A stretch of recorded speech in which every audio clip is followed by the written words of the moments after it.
नमस्कार दोस्तों, स्वागत है आपका मेरे YouTube चैनल कर्तव्य मार्ग में। जैसा कि आप देख रहे होंगे कि डाइस आज मैं आपको कम्प्लीटली पढ़ाने वाला हूं। आपको बताऊंगा स्टैंडर्ड डाइस क्या होता है, सिंपल डाइस क्या होता है, क्लोज डाइस क्या होते हैं, ओपन डाइस क्या होते हैं और एंड में मैं आपको बताऊंगा रोटेशन मेथड। रोटेशन मेथड बहुत ही इंपॉर्टेंट है जिससे कि हम इजीली समझ सकेंगे कि कभी कभी क्या होता है, डाइस हमें सिमिलर दिख रहे होते हैं लेकिन उनकी रोटेशन में फर्क होता है। वो रोटेशन हम देख लेंगे रोटेशन मेथड से, उसको हम लास्ट में समझेंगे। उससे पहले कुछ छोटी छोटी चीज़ें हम क्लियर कर लेते हैं। जैसे कि यहाँ लिख रखा है हमने स्टैंडर्ड डाइस।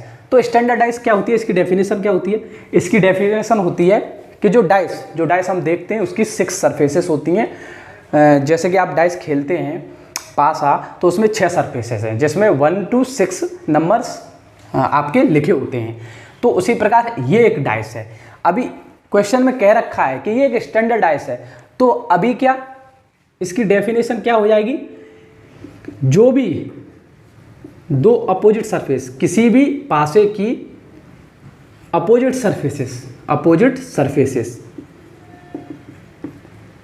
सरफेस का सम 7 हो तो वो हो जाएगा आपका स्टैंडर्ड डाइस। जैसे कि यहाँ 1 है तो इसकी अपोजिट सरफेसेस हमें नहीं दिख रही हैं, जैसे 1 की नहीं दिख रही, 5 की, 3 की नहीं दिख रही है। लेकिन जब हमने कह दिया कि ये स्टैंडर्ड डाइस है तो इट मीन्स दैट कि अपोजिट सरफेस का सम 7 होगा। तो अगर यहाँ 1 है तो 1 + 7 करने के लिए हमें 6 ऐड करना पड़ेगा। इट मीन्स दैट इसकी अपोजिट सरफेस क्या हो जाएगी? 6। तो 1 की अपोजिट सरफेस 6 हो जाएगी। यहाँ 5 है तो 5 की अपोजिट सरफेस हमें 2 करनी होगी। क्यों? क्योंकि 5 + 2 7 होगा। यहाँ 3 है तो इसके अपोजिट जो सरफेस है उधर साइड की, उसका सम 7 हो तो इसलिए हमें 4 ऐड करना पड़ेगा। इसका मतलब अगर किसी डाइस को सिंगल डाइस दिया, उसकी 3 सरफेसेस हमें दिख रही हैं, अगर उसकी अपोजिट सरफेस को अगर हमें फाइंड करना है और क्वेश्चन में दे रखा है कि वो स्टैंडर्ड डाइस है, स्टैंडर्ड डाइस माने तो मानक पासा, तो ये मानक पासा दे रखा है तो हम समझ जाएंगे कि इन दो सरफेस अपोजिट सरफेसों का सम 7 है। तो एक सरफेस हमें पता है तो अगली सरफेस हम फाइंड कर लेंगे। उसी प्रकार हम कहते हैं सिंपल डाइस। जब हम कह देते हैं ये सिंपल डाइस है, अक्सर क्या होता है जो स्टैंडर्ड डाइस होता है वो बता दिया जाता है कि ये स्टैंडर्ड डाइस है, लेकिन जब कुछ ना कहा जाए तो ऐसा होता है कि वो सिंपल डाइस हो। अब अगर ये डाइस सिंपल है तो हम ये कंक्लूड नहीं कर सकते हैं कि 1 के अपोजिट क्या होगा, 5 के अपोजिट क्या होगा, 3 के अपोजिट क्या होगा। अब यहाँ पर 1, 5, 3 के अपोजिट आपका हो सकता है 4, 6, 2।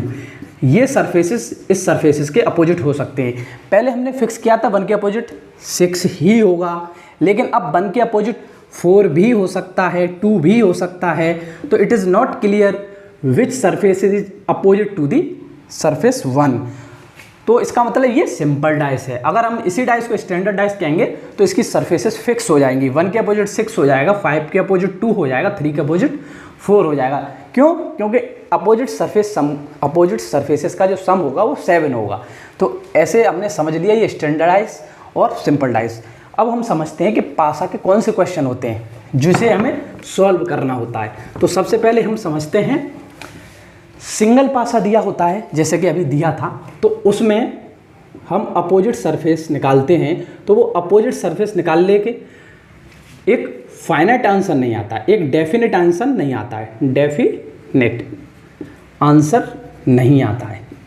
जैसे कि इसमें हमने माना 2, 6, 4, ये 2, 6, 4 क्या है? पासा की सरफेसेस है। अब हमने कहा 2 के अपोजिट क्या है, ये हमारा क्वेश्चन है। तो इसका जो आंसर आएगा वो हम कहेंगे 2 के अपोजिट 6 और 4 तो कभी नहीं होगा, ये तो क्लियर है। लेकिन 2 के अपोजिट जो यहाँ सरफेसेस हमें दिख नहीं रहे हैं, जैसे 1, 5, 3, ये इनमें से कुछ भी हो सकता है 2 के अपोजिट। तो 2 का क्या हुआ? एक फाइनाइट आंसर नहीं हुआ, एक डेफिनेट आंसर नहीं हुआ, इसके एक फिक्स आंसर नहीं हुआ। इसके 3 आंसर हो सकते हैं। 2 के अपोजिट 1 भी हो सकता है, 5 भी हो सकता है और 3 भी हो सकता है। उसी प्रकार 6 के अपोजिट 1, 5, 3 हो सकता है। 4 के अपोजिट 1, 5, 3 हो सकता है। लेकिन हम ये फिक्स नहीं बता सकते हैं कौन सी सरफेस किसके अपोजिट होगी। ये सिंगल डाइस है। जब हमारे पास डबल डाइस होते हैं तब हम इजीली इसको फाइंड कर सकते हैं। जैसा कि हम यहाँ देखते हैं, डबल डाइस में एक कंडीशन आती है 1 कॉमन सरफेस। तो हम कैसे सॉल्व करेंगे? एक कंडीशन आएगी 2 कॉमन सरफेस, उसको भी हम देख लेंगे। तो अभी हमारे पास ये डाइस दिया, एक डाइस और हम बना लेते हैं। इस डाइस में 2, 6, 4 है, तो एक सरफेस को हम कॉमन कर देते हैं, बाकी को 1 और 5। तो अब हम देखते हैं फिगर नंबर 1 और फिगर नंबर 2 में क्या डिफरेंस है। जो फिगर नंबर 1 है उसमें 2, 4, 6 ये सरफेसेस हैं, वहीं फिगर नंबर 2 में क्या 1, 5, 6 सरफेस है। इसका मतलब हमें एक सरफेस कॉमन मिल गई है। और 2 फिगर से एक सरफेस जब कॉमन मिलती है, मोस्टली पूछा जाने वाला फ्रिक्वेंटली आस्क्ड क्वेश्चन है ये, एक सरफेस कॉमन मिलती है तो उसको कैसे सॉल्व करते हैं। बहुत ही ईजी मेथड है। जैसे कि जो भी कॉमन सरफेस हो उसको हम पहले लिख लेंगे, लिख लिया, फिर उसका रोटेशन या तो क्लॉकवाइज या एंटी क्लॉकवाइज। यहाँ हमने किया क्लॉकवाइज, तो यहाँ भी हम करेंगे क्लॉकवाइज। तो जब हम क्लॉकवाइज चले यहाँ इस डाइस पे तो 6, 4, 2 आया, तो हमने कहा 6, 4 और 2। यहाँ हम क्लॉकवाइज चले तो हमारे पास है 6, 5, 1 आया, 6, 5, 1 आया। इसका मतलब ये हुआ कि ये सरफेस इसके अपोजिट है, ये सरफेस इसके अपोजिट है। अब जब 2 सरफेस हमें 4 डिजिट मिल गए और एक 5वां ये हो गया, तो छठा जो बचा वो ऑटोमेटिकली 6 के अपोजिट हो जाएगा। अब यहाँ बच क्या रहा है, बच रहा है 3। अब हमने फाइंड कर लिए सारे सरफेसेस। कैसे, 3 के अपोजिट 6 हो गया, यस ये पहला। दूसरा 4 के अपोजिट 5 हो गया, जी हाँ। तीसरा 2 के अपोजिट 1 हो गया, जी हाँ। तो हमारे सारे क्वेश्चन सॉल्व हो गए। तो हम देख सकते हैं अगर 2 पासा के सरफेस दिए हुए हैं अलग अलग, उसमें अगर एक सरफेस कॉमन आता है तो उस कॉमन सरफेस को हम ऐसे लिखकर उसमें रोटेशन लगाकर क्लॉकवाइज या एंटी क्लॉकवाइज। क्लॉकवाइज हमने लगाया तो 6, 4, 2, 6, 4, 2, 6, 5, 1, 6, 5, 1, और फिर जो बच गया जो सरफेस हमें यहाँ नहीं लिखा है वो 6 के अपोजिट हो जाएगा। तो ईजिली हमने फाइंड कर लिया, 3 के अपोजिट 6, 4 के अपोजिट 5 और 2 के अपोजिट 1। ये बहुत फ्रिक्वेंटली आस्क्ड क्वेश्चन है। अब नेक्स्ट हम चलते हैं 2 सरफेस कॉमन। क्वेश्चन यही रहेगा लेकिन सरफेस अब 2 कॉमन हो जाएंगी। जैसा कि अभी क्या थी, ओनली 1 सरफेस कॉमन थी। जब 2 सरफेस कॉमन हो जाएंगी तो हम देख लेते हैं 2 सरफेस कॉमन कैसे होंगे, उसको कैसे सॉल्व करेंगे। यहाँ 1, 2, 4 या 5, 2, 4, ठीक है। Surface 1, dice 1, dice 2। डाइस वही है लेकिन इसकी पिक्चर ऐसे क्लिक की गई है कि जिसमें हमें 2 फिगर कॉमन मिल रहे हैं, एक अनकॉमन मिल रहा है। ये डाइस सेम है, ये हमें समझ लेना चाहिए। फिर हम देखेंगे 1, 4, 2 में क्या देखेंगे, हमें 4, 2 कॉमन यहाँ मिल रहा है और 4, 2 कॉमन मिल रहा है। तो ये क्वेश्चन कैसा हो जाएगा, ये क्वेश्चन हो जाएगा 2 सरफेसेस आर कॉमन। तब आंसर इसका अगेन डेफिनेट आंसर नहीं आएगा, लेकिन हम कह सकते हैं कि 1 के अपोजिट 4 और 2 नहीं होगा। क्यों नहीं होगा, क्योंकि ये आप इसके नाइबर हैं, नाइबर कभी अपोजिट नहीं होते हैं। तो 4, 2 नहीं होगा तो 1 के अपोजिट कौन कौन हो सकता है। 1 के अपोजिट 1 खुद नहीं होगा, या खुद के अपोजिट कोई खुद नहीं हो सकता है। तो हमारे पास 3 एलिमिनेट हो गए, 1, 2, 4, 1, 2, 4, बचा क्या, 3 बचा, 5 बचा और 6 बचा। ये सरफेसेस अगेन 1 के अपोजिट हो सकते हैं। डेफिनेट आंसर इसका भी नहीं है, हो सकते हैं। अगर हम देखें तो 1 के अपोजिट 3 भी हो सकता है, 5 भी हो सकता है, 6 भी हो सकता है। तो ये डिपेंड करेगा ऑप्शन पर। हो सकता है 3, 5 ऑप्शन में ना हो, 6 हो तो हम 6 पर टिक मार देंगे। तो ये आपका डाइस हो गया व्हेन 2 सरफेसेस आर कॉमन। अब ओपन डाइस की बात कर लेते हैं। ओपन डाइस में क्या होता है, हमें अपोजिट सरफेसेस कैसे पता लगाएं, उसमें थोड़ा इजी वे में कैसे हम आपको समझाएं। जैसे कि ये ओपन डाइस है, 1 सरफेस, 2 सरफेस, 3, 4 हो गए और ये 5, 6 हो गए, 1, 2, 3, 4। इसमें काउंटिंग ये मैंने लिख दी, ठीक है। ये क्या है, ओपन डाइस है, ओपन डाइस।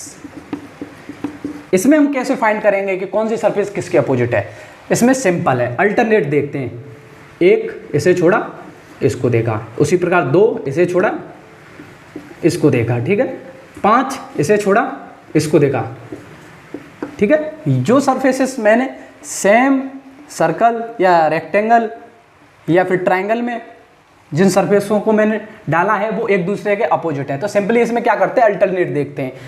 1 यहाँ से स्टार्ट किया तो 1 ये स्किप किया, 1 स्किप किया, 1, तो 1 अपोजिट किसके हो गया, 3 के, ठीक है। ईजिली अल्टरनेट देखते हैं, ठीक है, अल्टरनेट, अल्टरनेट, अल्टरनेट, ठीक है। तो 1 के अपोजिट यहाँ क्या हो गया बेटा 3 हो गया, 2 के अपोजिट क्या हो गया बेटा यहाँ 4 हो गया, 5 के अपोजिट क्या हो गया बेटा 6 हो गया। ये लो 6 सरफेसेस होती हैं, सभी सरफेसेस हमने फाइंड कर ली। 1 के अपोजिट 3 होगा, 2 के अपोजिट 4 होगा, 5 के अपोजिट 6 होगा, तो ये भी हमारा इजीली सॉल्व हो गया। अब कौन से क्वेश्चन बचते हैं हमसे क्वेश्चन बचते हैं, वो बचते हैं रोटेशन के। अब मैं आपको समझाता हूँ रोटेशन बहुत इंपॉर्टेंट है, इसको आप समझ लीजिए तो सारे क्वेश्चंस आप सॉल्व कर लेंगे डाइस के लिए। आप डाइस आपके लिए टॉपिक ही नहीं रहेगा, ठीक है। अब जैसे कि रोटेशन में बताता हूँ आपको, ये मैंने डाइस बनाया 1 2 3 4 सरफेसेस 5 और 6, इसमें मैंने नंबरिंग की ABCDEF। जरूरी नहीं हर बार क्या कहते हैं नंबर की ही नंबरिंग हो, इस बार अल्फ़ाबेट की कर दी है। अब ये क्वेश्चन है, अब आपको एक डाइस दिया जाएगा, उसमें आपको करेक्ट 4 ऑप्शन दिए जाएंगे, उसमें एक करेक्ट ऑप्शन आपको छांटना है, कौन सा ऑप्शन करेक्ट है। जैसा कि मैं बना रहा हूँ यहाँ A, ये बनाता हूँ मैं, इसमें आपको ये बताना है कौन सा ऑप्शन इज़ करेक्ट। B आपका कौन सा answer is correct, C and D 4 option है आपके, उसमें आपको ये छांटना है कौन सा ऑप्शन एकदम करेक्ट है। जैसे कि मैंने यहाँ A, जैसे कि A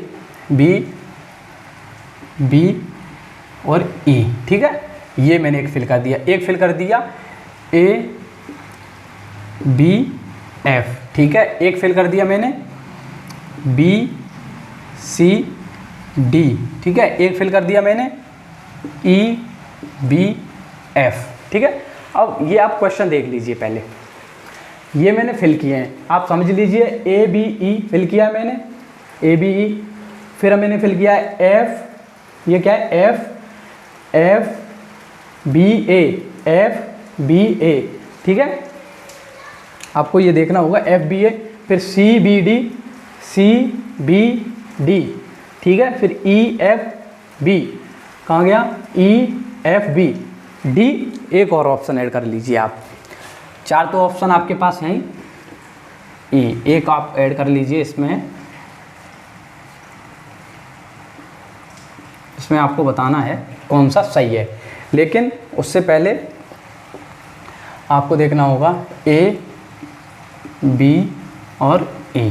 अब आपको देखना है, देखो 2 क्वेश्चन ऐसे मिलेंगे जिसमें कि ABE दोनों हैं, लेकिन फ़र्क इसमें क्या है रोटेशन का।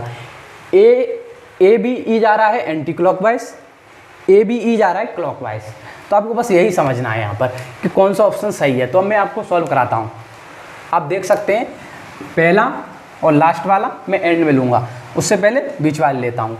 इसमें क्या है AFB, तो हम AFB, तो अगर हम जाते हैं यूँ तो हम एंटी क्लॉकवाइज ABF जाएंगे, यहाँ पर ABF क्लॉकवाइज, तो इसका मतलब ये आंसर गलत हो गया। CDB, अब हम एक चीज़ देखेंगे, D और B ये अपोजिट सरफेस है, जैसा कि अभी आपको मैंने समझाया था, ये opposite surface never be together, means एक साथ 2 अपोजिट सरफेस नहीं आ सकते, तो ये भी गलत हो गया। EFB, यहाँ पर आपका E और F 2 अपोजिट सरफेसेस हैं, एक साथ आ रहे हैं, ये गलत हो गया। 3 गलत हो गए। अब 2 ऑप्शन आपके पास बचे, उसमें आपको सोचना होगा कौन सा सही है। अब केवल उसमें आपका रोटेशन देखना है, ABE, एक क्लॉकवाइज है एक एंटी क्लॉकवाइज है। जब भी हम रोटेशन देखते हैं तो ये ओपन डाइस का सपोर्ट लेते हैं।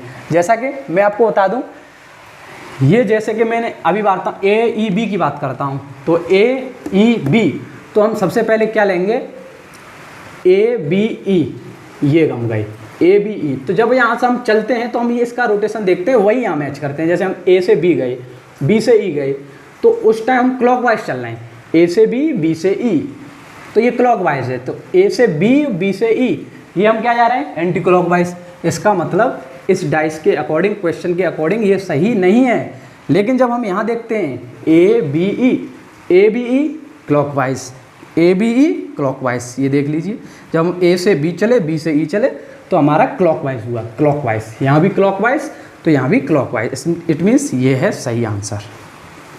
ये आपको हो गया सिंपली रोटेशन मेथड। अब सुनिए ये तो ऑप्शन हो गए, लेकिन कभी कभी और क्वेश्चन पेचीदा कर देता है ना, तो यहीं से हम सॉल्व करेंगे। यहाँ से कैसे सॉल्व करेंगे, जैसे हमने ये रोटेशन देखी वैसे ही हम नीचे देखेंगे एफ सी डी, तो हमेशा एफ सी डी की रोटेशन क्या होगी, anti clockwise. F C D anti होगा, एंटी क्लॉकवाइज, ठीक है। एफ सी डी वहीं देखेंगे E B C, F B C, sorry F B C, F B C, F B C, ये कैसे होगी, anti clockwise. F B C, वहीं E B सी, तो ये क्लॉकवाइज, ई बी सी, ये क्लॉकवाइज। ये हम रोटेशन केवल और केवल ओपन डाइस से ही देख सकते हैं ईजिली। तो ये हो गया डाइस का टॉपिक, बहुत ही आसान था। Thank you.